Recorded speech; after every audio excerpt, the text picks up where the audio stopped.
Hi, this is Roger. Thanks for dropping by. In this video I'm going to have a chat about how I'm looking after my Dendrobiums in the growing season. Well, we've still got some of it. I mean, we are heading on through the season now. The days are starting to get shorter, but nothing to worry about. The only worries in the growing season really are things like that. Yeah, when you just get a low temperature and no sun and it lasts all day. Now that's not silly low, that's not going to stop stuff growing, don't worry about that.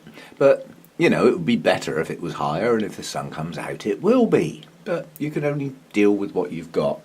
So I've got to water, I'm not watering pots today, but I will be going around doing all the mounts. And quite honestly, although I'm pointing the camera at 3 Dendrobiums that are all in pots, quite honestly most of my Dendrobiums are mounted. And obviously the difference between pots and mounts is obvious. It's just frequency of watering really. But as I go round I'll pick on a few. I've got a lot of different sorts of Dendrobiums, you know, from little miniatures and squat little plants to giants that take over the place, and your average ones like these 3. I don't mean average in, I meant average in size. We'll have a chat about how I'm looking after them as we go through the summer. You have to appreciate that every single plant in this grow room has a major deficiency, and it's very easily resolved because the deficiency has been me, and that's easily resolved. Just be here more. Spend more time, look a bit more carefully perhaps, you know, but just be around the plants, look after them and give them what they need. And that's all you can do. You put the time in that you have and you get the results accordingly. So we'll have a look at some Dendrobiums today. I do have a lot. And I have a lot for a good reason, because they're my favourites. You know, I've got other little snippets of favourites. A lot of them are only favourites when they're in bloom, but I've got some plants that are my favourites because of the plant, irrespective of whether they bloom or not. And therein lies something I'll get onto in the, you know, as we go through.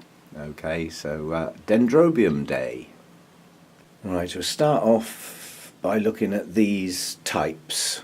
I call these long cane Dendrobiums. I wonder why I call them that. Right, the thing that's important to realise about this sort of Dendrobium is what it tries to do in the growing season. Now, all plants try to grow in the growing season, but depending on the type of plant, you know, it will have different needs.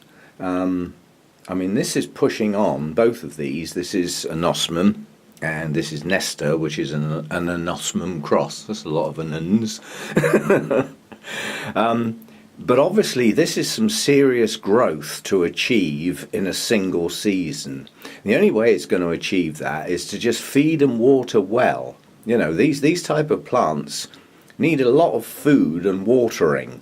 You know, so as far as strengths of feeds are concerned, these can take a fair old bit because they can use it, you know, and they need it, quite honestly. If you want to get these huge big growths that will actually achieve the same length as the older growths in one single growing season, they're going to need some help, so they need backup. And I always say, you know, in the growing season, types of Dendrobiums that put on a lot of growth feed and water well. It doesn't matter so much what you feed them with, as long as it's balanced and they can get at it. But they can only get at it if you give it to them. So how much work do these need through the growing season? The answer is no more than any other plant in here, quite honestly. They don't need any extra work, they just need one thing borne in mind, and that is the level of nutrients that they're going to use. And they're going to use a lot. They need the backup to be able to produce growths like this. And if you remember a while ago, the anosmum arrived early this year. so no blooms yet. And it has a long, tight rhizome with lots and lots of old canes on. So the plant's got some backup in those canes. It's got some stored energy and things like that to help with its new growth. But there comes a point on deciduous type dendrobiums when the older canes really do outweigh what is new in the plant. Yeah, and although the plant can take some stuff out of the old storage organs, the canes or pseudobulbs, to help with the new growth, if you supply what it needs through the base of the plant, i.e. the root system, it won't have to keep draining the older parts of the plant. Later in the year, that's going to be important. Yeah, a lot of dendrobiums need some form of winter rest, which is often quite dry. Yeah, and cooler and probably brighter light. Now at that time it goes into a form of dormancy, so it doesn't really need much energy. But at the time when it starts to produce its buds, hopefully late winter, early spring, where's it going to get that energy from? Well, it's going to get it from the stored areas in the plants, which by then will include the new growths, because the chances are they'll have dropped their leaves through that rest period. Yeah, so getting some energy into the plant is important, and obviously it's important to get it into the new growths without draining energy from the old growths. And do you know what I've just noticed? Look at that, at flipping last. I've only had okay, it's a new plant. I didn't expect miracles from this plant this year. I've got some. That's a miracle. I never expected root growth like that from what is basically one new growth, because that's where all those roots have come from. They've come out the base of this one new cane. So, brilliant. But it's now decided to do a second new cane. That will have a major impact on what happens to this plant later in the year. Not this one. Happy with that one. But that's going to change my thinking when we come into autumn and head towards winter. We'll get there. Yeah. This one has less old canes and 3 new canes. So in fact it's got 3 old ones, one of which is mine, the other 2 were bought. That's how it was. And it's got 3 large new canes. And as a consequence of a not such good root system, although it is trying hard, it's difficult to get enough feed into these new canes to support them in that amount of active growth. Yeah, so you can't up the feed level too much. Basically you start you start messing your roots up. You take your feed levels too high, you can start burning your roots. The plants can only use so much, and they will only use what you give them, and any left over won't get used. Yeah, so it's wasted.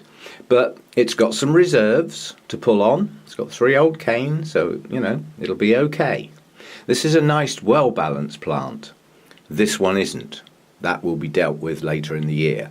I don't need to do anything with this one. All I need to do is feed and water well while it's doing this. As I go round, I'll try and show you, if I can find some examples. I'm not going to find any on these 2 plants because they're actively growing. That's what an actively growing dendrobium growth looks like on this sort of plant. Yeah, that's what it looks like. Yeah, it's got new leaves coming out the top. I'll try and show you one as I go round. There comes a point with canes on dendrobiums, those that produce big canes like the nobiles and things like that, where they reach a terminal leaf. Now at that point that cane's not going to grow anymore. If it's not growing anymore, what won't it need so much of? These sort of things should be obvious. Yeah, so as far as these 2 are concerned, in the summer season, the growing season, the care is simple. Feed and water well, and depending on how you're growing them, don't forget to have a flush now and again. Like I said, anything unused is just going to hang around, and any build up in that hanging around sort of state is not good for your root base. So give them a good wash off every now and again with some nice clean water, and then go back to doing what you were doing before. Feed and water well. These get a reasonable level of food. Yeah, they don't get high feed levels, they get enough to support them, and they seem to be doing okay, so it seems to be working. Yeah, so that's what I call the long cane type. I don't need to show any more in that category, that'll do.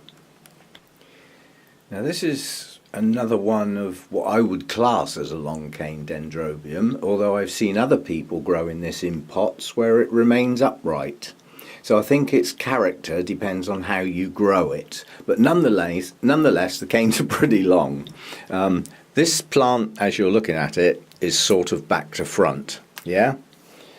Now there's a good reason for that. It's the way it's hung and how it faces the light earlier in the year when it's in bloom, and I want the blooms pointing at me, so it gets turned round in the earlier part of the year to face me, which means the mount has its back to me, yeah? And then, like now, all the blooms are gone, so I turn it round the other way so that the new growths don't come over the back of the mount. You know, they tend to come down with the rest of the plant. And the new growths, as they get longer, will come down and thread their way in between here.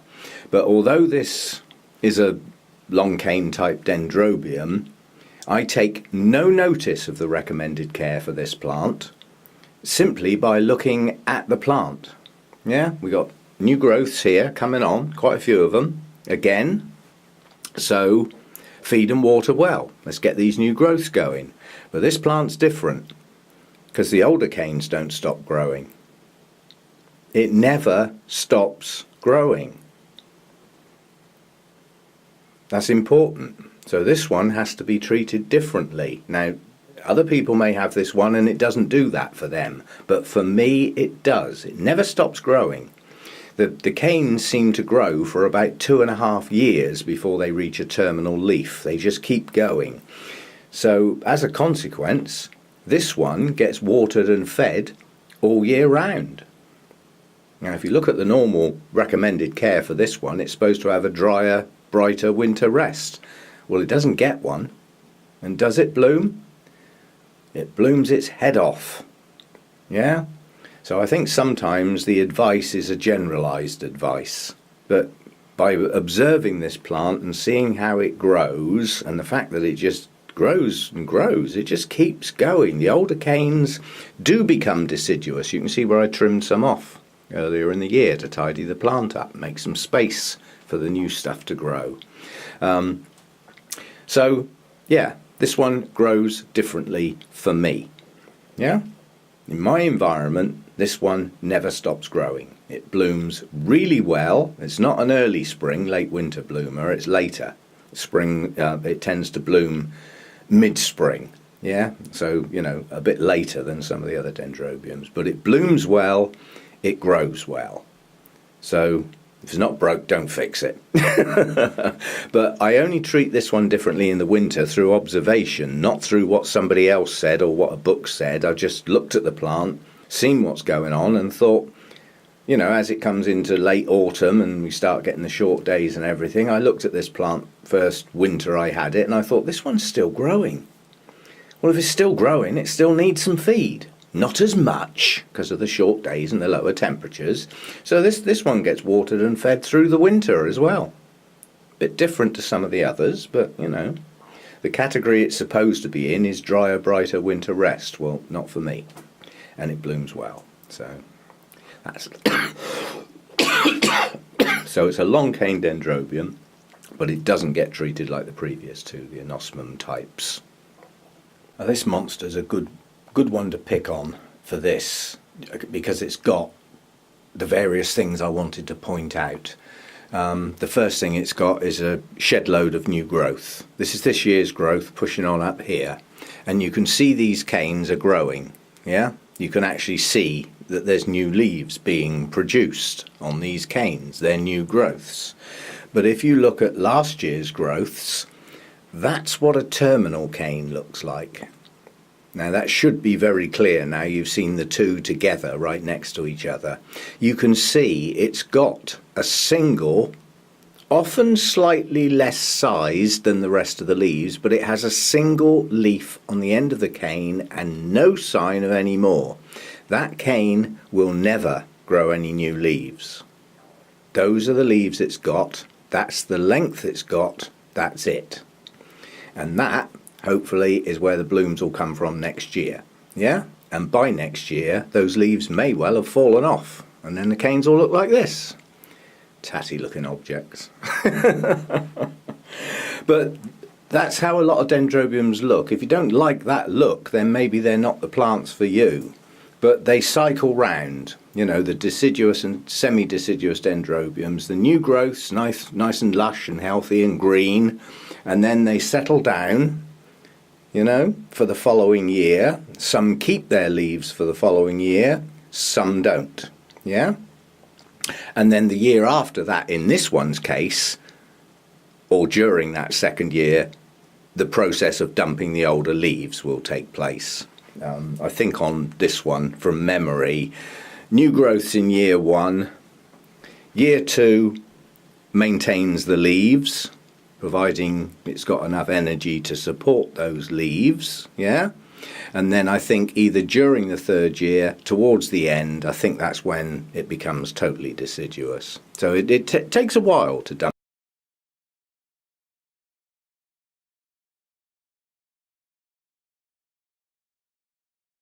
It's getting a lot of a boost from its older canes because they've still got leaves on.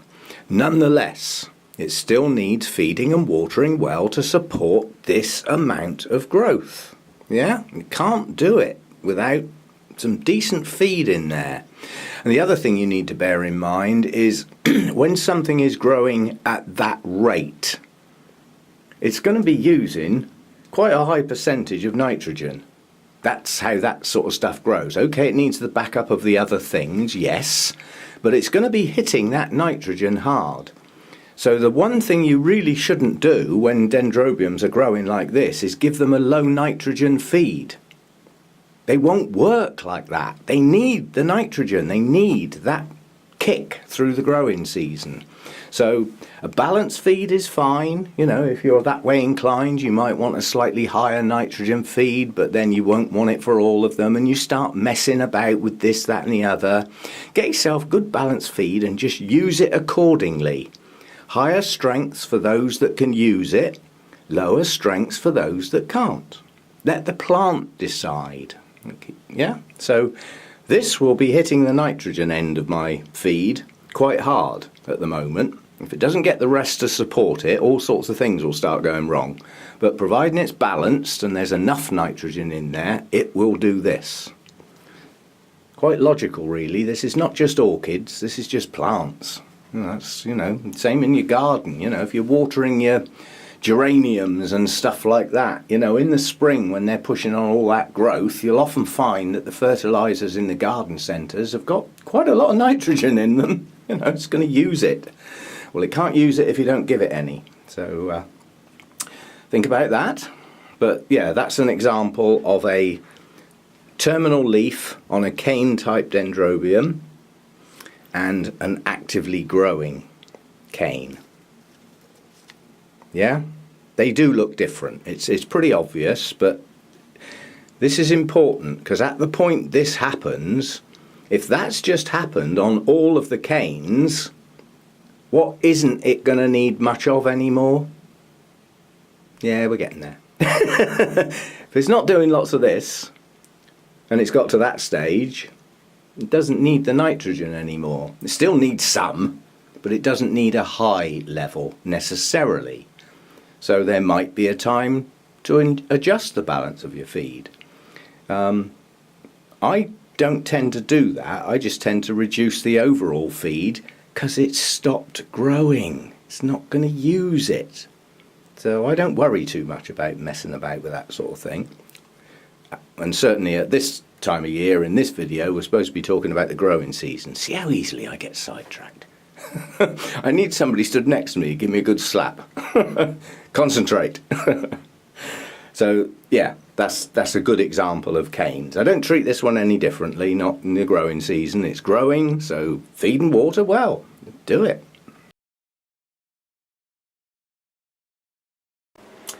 Yes, I know that's not a dendrobium. I'm just pointing while I waffle. At the end of the video last time, I started a little mini-series, but I didn't mention it, so I'll just recap. At the end of the last video, we've been talking a lot about nutrient elements and how our plants use them, you know, what they are and how they're used. And I mentioned that there are 3 absolutely essential elements that we haven't even mentioned. And I asked if you knew what they were. And these things are going to get left hanging. There's no answers till I've finished the little mini-series. It's just a little game on the end of the video. If you don't want to play, you can skip out if you're not interested. If you're a smart ass and you already know, well, good for you. Have a pat on the back. Give out the pencils. Anyway, following on from the question, what are they? Yeah? If you've bothered to find out or already knew, then how do they get there? Yeah? What could affect the way they get there and their amounts? Now have a think about that. Ready for next time. See you again. Bye for now. Thanks for visiting my channel. Hope you enjoyed this video. If you did, there are some others you could watch below. You can just click on the thumbnails. If you'd like to see more of my videos, please subscribe to my channel. You can use the link below. I post on most days, so hope to see you again soon. Thanks for stopping by.